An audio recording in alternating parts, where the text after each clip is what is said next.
আমি দীর্ঘ 12 বছর যাবৎ বিদেশে আছি। আর বাড়িতে এসে দেখি সম্পত্তি সৎ বোনের নামে উইল করেছে আমার বাবা। আমি বাবার উইল অনেকবার পড়েছি, কিন্তু সেটা পড়ে আমার রক্ত টকবক করে ফুটছে। 2 দিন আগে বাবা মারা যাওয়ায় হঠাৎ করে আমাকে লন্ডন থেকে দেশে ফিরতে হয়েছে। বাবার শেষকৃত্যের পর যখন তার উকিল আমাকে তা উড়িয়ে দিলেন, আমি সেটা পড়ার আগে লাল হয়ে গেলাম। আমি লন্ডনে পেট্রোল পাম্পে কাজ করতাম, যা বেতন পেতাম তা থেকে আমার খরচের জন্য কিছু টাকা রেখে বাকি টাকা দেশে বাবার কাছে পাঠিয়ে দিতাম। সারা জীবনের পুঁজি জমা করে আর গ্রামের কিছু জমি বিক্রি করে আমার বাবা শহরে একটা বাড়ি এবং কিছু দোকান কিনে নেন। গত 12 বছর ধরে আমি টাকা পাঠাচ্ছি। 17 বছর বয়সে লন্ডনে গিয়েছিলাম, আর এখন আমার বয়স 27 বছর। এরকম হঠাৎ বাবার মৃত্যুর খবর শুনে আমাকে তাড়াতাড়ি ফিরে আসতে হয়। তাই আমার চাকরিও চলে যায়, কারণ তারা আমাকে ছুটি দিতে রাজি ছিলেন না। আমার সাহস ছিল যে আমি যে টাকা বাড়িতে পাঠিয়েছি বাবা নিশ্চয়ই তা আমার জন্য গুছিয়ে রেখেছেন। তাই আমি বাড়ি গিয়ে কোনো ছোটখাটো কাজ করব। কিন্তু আমার বাবার উইল আমার হুঁশ উড়িয়ে দিয়েছে। উইলে লেখা ছিল যে লন্ডনে যাওয়ার জন্য তোমার টাকার প্রয়োজন ছিল, তাই আমি আমার জমির কিছু অংশ বিক্রি করে তোমার টাকার ব্যবস্থা করেছিলাম। তাই এখন এই বাড়ি এবং বাকি সম্পত্তির ওপর শুধুমাত্র রুমির অধিকার। যখন তুমি লন্ডনে গিয়েছিলেন তখনই তুমি তোমার ভাগ পেয়ে গেছ। এটা পরে আমার মাথা ঘুরতে লাগলো। অন্যদিকে আমার বোন, যে ছোটবেলা থেকেই মেন্টাল হসপিটালে চিকিৎসাধীন, আমার বাবা কিভাবে তাকে তার সম্পত্তি দিলেন? যাই হোক, এটা এমন কোনো বড় ব্যাপার হতো না। যদি সম্পত্তির একটি অংশ রুমির নামে থাকত, তাহলে আমি তাকে দিয়ে স্ট্যাম্প পেপারে সই করিয়ে সবকিছু আমার নামে করিয়ে নিতাম। কিন্তু বাবার বোকামির কোনো সীমা ছিল না। সাথে এটাও লিখে রেখেছিল যে রুমিকে যে বিয়ে করবে এবং না কখনো তাকে ডিভোর্স দেবে না, অন্য কোনো বিয়ে করবে, সেই বাবার সমস্ত সম্পত্তি পাবে। মানে আমার এতদিনের পরিশ্রম সব বাবা নষ্ট করে দিয়ে গেছেন। আমার হাতে একটা ফুটো পয়সা দিয়ে যাননি। যদিও বাবার সম্পত্তি এখন কোটিতে পৌঁছেছে, যা তিনি একসময় লাখে কিনেছিলেন। বাবার উইল পড়ে আমার খুব রাগ হলো। এর মানে কি, বাবা তার সম্পত্তি অপরিচিত কাউকে কিভাবে দিতে পারেন? যদি আমি রুমির বিয়ে কারো সাথে দিয়ে দিই তবু আমি কিছুই পাব না। এমনকি আমার তো নিজের বাবার বাড়িতে থাকার অনুমতি ছিল না। এই বাড়িতে এসে থাকতে পারবে যার বিয়ে রুমির সাথে হবে, এই অদ্ভুত উইলের সাথে একটা চিঠিও ছিল যা বাবা আমার নাম দিয়েছিলেন। কিন্তু আমি বাবার উপর এতটাই রেগেছিলাম যে আমি সবকিছু একটা ড্রয়ারে ফেলে দিয়েছিলাম। বাবার লেখা শেষ চিঠিটা পড়ার আমার ইচ্ছা ছিল না। আমি জানতাম আমাকে অনুরোধ করা হয়েছে যে রুমি পাগলি, তার সম্পত্তি দরকার, সম্পত্তির লোভে কেউ তাকে বিয়ে করে সারা জীবন দেখে রাখবে। তুমি ছেলে মানুষ, নিজের ব্যবস্থা নিজেই করে নিতে পারবে।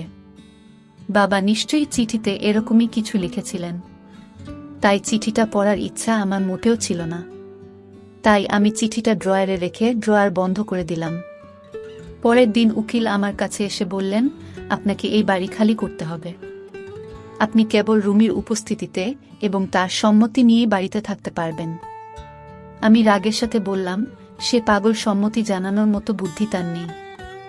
আর আমি তার ভাই, এটা আমার বাবার বাড়ি।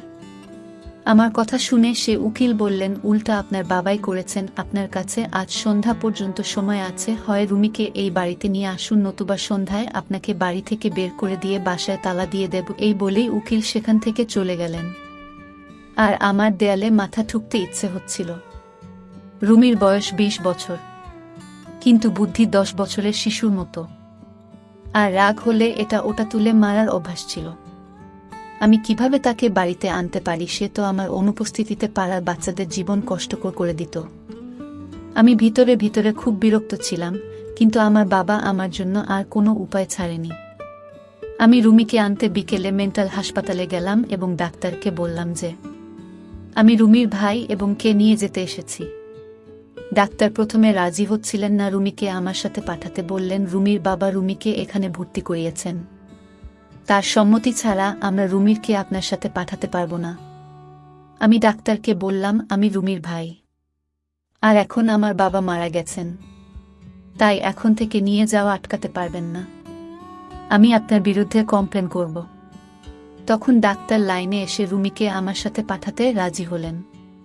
ডাক্তার আমাকে কিছু কাগজপত্রে সই করালেন এবং নার্সকে বললেন রুমিকে নিয়ে আসতে। কিছুক্ষণ পর একটি খুব সুন্দরী মেয়ে তার লম্বা খোলা চুল নিয়ে দাঁড়িয়ে আমার দিকে তাকিয়ে রইলছে। আমি 10 বছর পর তাকে দেখছি এবং তাকে কোনো অ্যাঙ্গেল থেকে পাগল বলে মনে হচ্ছিল না। একে দেখে কেউ পাগল বলতে পারবে না এবং এর সৌন্দর্য দেখে চোখ সরাতে ভুলে যাবে। আমি তাকে 10 বছর আগে দেখেছিলাম। সে তখনও সুন্দর ছিল, কিন্তু এখন তার গায়ের রং আরও ফুটে উঠেছে। সে আমার দিকে মায়েরই চোখে তাকিয়েছিল। ডাক্তার বললেন, তোমার ভাই তোমাকে নিতে এসেছে, তুমি এখন তার সাথে বাড়িতে থাকবে। এই কথা শুনে কেন জানি না তার মুখ ফ্যাকাশে হয়ে গেল। সে বলতে লাগলো, আমি শুধু বাবার কাছে যাব, বাবার কাছে ছাড়া আর কারো কাছে যাব না, সবাই আমাকে মারে। আমিও কি তাকে আনতে চেয়েছিলাম, বাধ্য হয়ে ওকে বাড়িতে নিয়ে আসতে হচ্ছে। বাধ্য হয়ে আমি রুমির সামনে গিয়ে বললাম, রুমি, আমি তোমার আশু দাদা, ভালো করে দেখো, আমাকে চিনতে পারবে, আমি তোমাকে বাবার কাছে নিয়ে যাব। কিন্তু আপাতত তোমাকে আমার সাথে থাকতে হবে, বাবা বাইরে গেছেন, ফিরে এলে তোমাকে বাবার কাছে নিয়ে যাব। আমি মনে করিয়ে দেওয়াতে সে আমার দিকে মনোযোগ দিয়ে তাকাতে লাগলো, হয়তো তারা আমার কথা মনে পড়ে গিয়েছিল। তাই হঠাৎ রুমির খুব খুশি হয়ে বলল, আশু দাদা। আমি বললাম, হ্যাঁ তোমার আশু দাদা। তারপর আমি পকেট থেকে চকলেট বের করলাম, যা দেখে ওর চোখ চকচক করে উঠল। আমি বললাম, রুমি, আমার সাথে চলো, আমার কাছে এরকম অনেক চকলেট আছে, আমি সব তোমাকে দিয়ে দেব। আমার কথা শুনে সে আমার হাত থেকে চকলেট নিয়ে আমার সাথে যাওয়ার জন্য রেডি হলো। আমি প্রথমে ওকে বাজারে নিয়ে গেলাম এবং ওর জন্য কিছু সুন্দর পোশাক কিনলাম। আমি এটা করছি কারণ উকিল আসার আগে ওর চেহারা কিছুটা ঠিক করতে চেয়েছিলাম। কিন্তু ফিরে যাওয়ার সময় একটা খেলনার দোকানে রুমির চোখ আটকে গেল এবং সে বলল, আশু দাদা, আমার খেলনা চাই। সে আমাকে আশিস না বলে আশু দাদা বলে ডাকত। আমি তাকে খেলনার দোকানে নিয়ে গেলাম। ভেবেছিলাম একটা খেলনা নেবে, কিন্তু সে অনেক খেলনা নিতে শুরু করল। কিন্তু আমার পকেটে এই মুহূর্তে এত টাকা ছিল না। তাই রুমিকে আদর করে বললাম, এখন একটা নিয়ে নাও, কালকে আমি তোমাকে অনেক খেলনা কিনে দেব। কিন্তু সে জোর করতে লাগলো। তাই আমি রুমির উপর রেগে যেতে লাগলাম। আমি ওর কাছ থেকে সব খেলনা কেড়ে নিয়ে রেখে দিলাম এবং ওর হাত ধরে ওকে জোর করে গাড়িতে তুলে বাসায় নিয়ে এলাম। সে বাচ্চাদের মতো জোরে জোরে কাঁদছিল। 1 ঘন্টার মধ্যে ওর পাগলামি দেখে বিরক্ত হয়ে গেলাম। আমার মৃত বাবার উপরে রাগ হতে লাগলো। না জানি কেন সে আমাকে এমন বিপদে ফেলে গেলেন যে আমাকে তার দ্বিতীয় স্ত্রী, পাগলি মেয়ের দেখাশোনা করতে হচ্ছে। রুমি আমার সৎ মায়ের প্রথম স্বামী সন্তান। আমার বয়স যখন 10 বছর, তখন আমার মা এই পৃথিবী ছেড়ে চলে যান এবং আমার বাবা আবার বিয়ে করেন। আমার সৎমা যখন এই বাড়িতে কনে হয়ে আসেন, তখন তিনি তার মেয়েকেও সঙ্গে করে নিয়ে আসেন, যে দেখতে একদম জাপানি পুতুলের মতো হলেও একটু পাগলি ছিল। আমার বাবা আমাকে বলেছিলেন, রুমি, তোমার বোন, এখন থেকে তোমার বোন মনে করো। কিন্তু আমি রেগে বলেছিলাম, এই মেয়েকে আমি বোন মানতে পারবো না। আমি তো আমার সৎ মাকে না, আমার বোনকে কখনো পছন্দ করতাম না। মা মেয়ে দুজনের সঙ্গে কথা বলতাম না, খাবার খেয়ে হয় রুমে যেতাম, না হলে বন্ধুদের সঙ্গে বেরিয়ে পড়তাম। স্কুল থেকে ফিরে এটাই আমার রুটিন ছিল। আমি মা এবং মেয়েকে অবহেলা করতাম। কিন্তু সুহানা নামের মেয়েটির প্রতি তখন থেকে ঘৃণা অনুভব করতে শুরু করি। যখন আমার নিজের বাবা আমার চেয়ে তাকে বেশি ভালোবাসতেন, তিনি তাকে কোলে নিয়ে এমনভাবে ঘুরতেন যেন সে তার নিজের মেয়ে।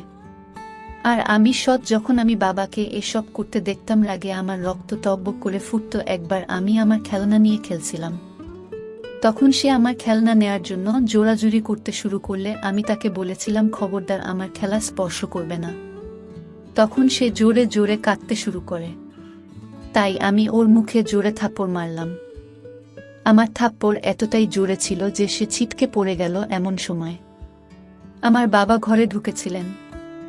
এটা দেখে আমার সৎমা আমার দিকে ঘুরতে লাগলেন আর বাবা আমাকে খুব জোরে জোরে থাপ্পড় মেরে বললেন, এই নিষ্পাপ শিশুর গায়ে হাত তোলার সাহস তোর কিভাবে হলো? ব্যাস, তারপর থেকেই আমি সুহানাকে ঘৃণা করতে লাগলাম। সময় যত গড়াতে লাগলো, এই পাগলের প্রতি আমার ঘৃণাও বাড়তে থাকলো। তারপর 17 বছর বয়সে আমি আমার পড়াশোনাকে বিদায় দিয়ে বাবার কাছে যে কটরতে লাগলাম যে আমাকে লন্ডন যেতে হবে। আমার এক বন্ধু তার বাবার সাথে সেখানে গিয়েছিল। আমিও তাদের সাথে গিয়েছিলাম। আমার কাছে কোনো ডিগ্রি ছিল না, তাই পেট্রোল পাম্পে আমি কাজ করতাম। এখন 10 বছর পরে এসে দেখি আমার নিজের বাবা আমার পরিবর্তে তার সৎ মেয়েকে সবকিছু দিয়ে দিয়েছেন। সে এখনো আমার সাথে জেদ করছিল, তাই আমি তার উপর খুব রেগে গেলাম। তাই আমি তার মুখে টেনে চড় মারলাম। কিন্তু এই থাপ্পড়টা যে আমার জন্য এত বড় সমস্যা হয়ে দাঁড়াবে তা আমি জানতামই না। সে জোরে জোরে কাঁদতে লাগলো। বাসায় এসেও তার কান্না থামছিল। কেন যে আমি তাকে থাপ্পড় মারলাম। সন্ধ্যা হয়ে গেছে, উকিল সাহেব যে কোনো সময় বাসায় পৌঁছে যেতে পারে। এবারও আমার রাগ হচ্ছিল যে কেন আমি ঝামেলাকে থাপ্পড় মারলাম। আমি রুমির কাছে এসে বললাম, রুমি, কালকে আমি তোমাকে অনেক খেলনা এনে দেব, এখন চুপ করো। কিন্তু সে ছোট বাচ্চার মতোই কাঁদছিল। আশুদা খারাপ, সে আমাকে থাপ্পড় মেরেছে। কাঁদতে কাঁদতে বলল, আমি বাবাকে বলবো, তাকে বাড়িতে আসতে দাও। এ পাগলিটা জানেও না যে বাবা মারা গেছে। অনেক কষ্টে আমি ওকে চুপ করালাম। 2টো চকলেট খেয়ে এসে চুপ করে গেল। তারপর আমার কথায় সে মুখে হাত দিয়ে কাপড় পাল্টে নিল। চুপ থাকলে ওকে খুব সুন্দর লাগত, কেউ তাকে দেখে পাগলি বলতে পারবে না।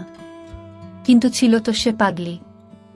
ওই যাই হোক, উকিল বাসায় পৌঁছে রুমিকে জিজ্ঞেস করতে লাগলো যে তোমার প্রতি আশুর ব্যবহার কেমন। এ কথা শুনে রুমি আমার দিকে তাকালে আমি ভয় পেলাম যে সে হয়তো বলবে যে আমি তাকে থাপ্পড় মেরেছি। সে বলতে লাগলো, আশু দাদা খারাপ। এই কথা শুনে আমি হতবাক হয়ে গেলাম। তারপর সে বলল যে আমাকে খেলনা এনে দেয় না। উকিল বললেন, আমি যদি তোমার দাদাকে টাকা দিই তাহলে সে তোমাকে অনেক খেলনা কিনে দেবে। এই বলে উকিল সাহেব আমাকে একটা চেক দিয়ে বললেন, তোমার বাবা যে দোকান কিনেছিলেন তার অর্ধেক ভাড়া রুমির চিকিৎসার জন্য খরচ করতেন, আর বাকি অর্ধেকটা তার ভবিষ্যতের জন্য ব্যাংকে জমা আছে। এখন সে বাড়িতে আছে আর তুমি তার দেখভাল করছো, তাই তুমি এখন এটা রাখো। রুমির বিয়ের পর এই চেক ওর স্বামী পাবে।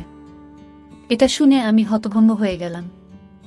আমি তার কাছ থেকে সেই চেকটা নিয়ে দেখলাম। সেটা 80,000 টাকার চেক। রোজগার না করেও মাছটা আর আমি কাটা পারব। পরের দিন রুমির জন্য অনেক খেলনা নিয়ে এলাম।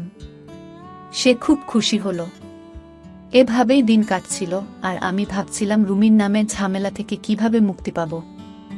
আমি চাইতাম রুমির নামে মেয়ের হাত থেকে রেহাই পাব, সাথে সমস্ত সম্পত্তি পাব। তারপর আমি আমার এক বিশ্বস্ত বন্ধুর সাথে কথা বললাম যে আমি এমন একটা বোকা ছেলে চাই যার সাথে আমি বোনের বিয়ে দিয়ে সমস্ত সম্পত্তি আমার নামে করে নিতে পারি। আমার কথা শুনে আমার বন্ধু বলল যে এরকম ছেলে খুঁজে পাওয়া খুব কঠিন। কোনো গরিব ছেলেকে লোভ দেখিয়ে রুমির সাথে বিয়ে দিলে সে যখন বুঝবে যে সে কোটি টাকার মালিক তখন তোকে বাড়ি থেকে বের করে দেবে। আমার বন্ধু ঠিকই বলেছিল। তখন আমার বন্ধু আরো বলল, দেখ আসিস, আমার একটা বুদ্ধি আছে। তুই যদি আমার কথায় রাজি হোস তাহলে সব সম্পত্তি তোর নামে চলে আসবে আর তো কোনো কাজও করতে হবে না। আমি বললাম, ঠিক আছে, তোর আইডিয়াটা আমাকে বলো। তারপর আমার বন্ধু আমাকে যা বলল তা শুনে আমার রক্ত গরম হয়ে গেল। আমি রেখে তার কলার চেপে ধরে বললাম, তুই কিভাবে এসব ভাবতে পারিস? সে আমার বোন। সে আমার হাত থেকে তার গলা ছাড়িয়ে নিয়ে বলল, সে তো নিজের বোন না, তার বাবা মা অন্য আর তোর বাবা মা অন্য, তারা দুজনে আলাদা। বাবা মায়ের সন্তান তো দুজনের মধ্যে কোনো রক্তের সম্পর্ক নেই। তুই তাকে বিয়ে করতে পারিস আর এটাই একমাত্র উপায় যে তুই সবকিছুর মালিক হতে পারবি। কথা শুনে আমি চুপ হয়ে গেলাম। আমার বন্ধু ওখান থেকে চলে গেল আর আমি চিন্তায় পড়ে গেলাম। কিন্তু যখন রুমিকে বিয়ের কথা ভাবি তখন আমার মন কেঁপে উঠত যে কিভাবে ওকে বিয়ে করব, এটা কোনোভাবেই সম্ভব না। কিন্তু এটাও ঠিক, আমি যার সাথে রুমির বিয়ে দিই না কেন সে কোটি টাকার সম্পত্তি দেখে আমাকে আমার নিজের বাড়ি থেকে বের করে দিত। পরের দিন আমি আমার বন্ধুকে বললাম, তুই ঠিকই বলেছিস। আমি উকিলের সাথে কথা বলেছি, সে আমার সুহানা সম্পর্কের কথা জানে। তাই সে বলছে ঠিক আছে, কিন্তু তোমার উইলের কথা মনে আছে তো? তুমি আর বিয়ে করতে পারবে না। রুমিকে ছাড়তেও পারো, সেক্ষেত্রে তোমার কাছ থেকে সবকিছু নিয়ে নেওয়া হবে। এটা সেই কাঁটা যেটা আমার গলায় আটকেই ছিল। আমি তো ভুলেই গিয়েছিলাম যে আমার বাবা আমার জন্য কি কাঁটা বিছিয়ে রেখেছেন। আপাতত আমাকে রুমিকে বিয়ে করতে হবে যাতে আমি ভালো পরিমাণে টাকা পাই এবং তা দিয়ে নিজের ব্যবসা শুরু করতে পারি। একবার আমার ব্যবসা প্রতিষ্ঠিত হয়ে গেলে আর কোনো সমস্যা থাকবে না। বন্ধুরা, গল্পটি আজকে এখানে শেষ করছি। গল্পটির বাকি অংশ দেখার জন্য আমাদের চ্যানেলটি সাথেই থাকুন। আর হ্যাঁ, গল্পটি আপনাদের কাছে কেমন লেগেছে তা কমেন্ট করে জানাবেন। দেখা হচ্ছে নতুন ভিডিওতে, ততক্ষণ ভালো থাকুন।